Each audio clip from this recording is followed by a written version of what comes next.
பரிசேயன் சொல்றான், ஆண்டவரே நான் உத்தம ஆண்டவரே, நான் சன்மார்க்க ஆண்டவரே, நான் எந்த தப்பும் செய்யல, இவன் சொன்னதெல்லாம் கரெக்ட். ஆனா கடைசியா ஒரு வார்த்தை சொல்றான் பாருங்க, நான் இந்த ஆயக்காரனை போல இல்லாதனாலும் சோதரிக்கிறேன். அங்கதான் வினைய வந்து. அல்லேலூயா. ஆண்டவர் உங்களை நல்லா வச்சிருக்கிறார், போட்டுக்கு நல்ல துணி கொடுக்கிறார், நல்ல உணவு கொடுக்கிறார், நல்ல செழிப்பா வச்சிருக்கிறார். ஆனா நீங்க ஒரு முறை அவனையாவது திருப்பி பார்த்து, அப்பா நல்ல வேலைக்கு நான் அவனை மாதிரி இல்லைன்னு வாயை திறந்து சொல்லிட்டீங்கன்னா முடிஞ்சு வச்சு. உங்களுடைய நீதிமான்ங்கிற அந்த அங்கீகாரம் உங்களை விட்டு போயிடுச்சு. நீ அவன் அல்லன்னு சொல்லி அந்த கேட்டகரிக்குள்ள நீங்க தள்ளப்படுவீர்கள். அல்லேலூயா. கர்த்தர் கொடுக்கிற ஆசீர்வாதம் உங்களை வாழ வைப்பதற்கு, மற்றவங்களோட கம்பேர் பண்ணி நான் அவன மாதிரி இல்லையேன்னு நீங்க சந்தோஷப்பட்டு வாழ்வதற்கு கிடையாது. மற்றவர்களை இழிவுபடுத்துவதோ மற்றவர்களை குறை சொல்வதோ கர்த்தருடைய பார்வைக்கு என்ன இருங்க? அருவருப்பான. தன்னுடைய சகோதரனை பார்த்து அடேன்னு சொல்லிட்டு அவன் எரிநரகத்துக்கு சமமாமா.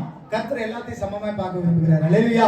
நீங்க உயர்ந்த ஸ்தானத்துல இருந்தாலும் சரி, தாழ்ந்த ஸ்தானத்துல இருந்தாலும் சரி, பணக்காரனா இருந்தாலும் சரி, ஏழையா இருந்தாலும் சரி, கர்த்தர் பட்சபாதம் பண்றவர். நீங்களே எப்படிதான் இருக்கணும்?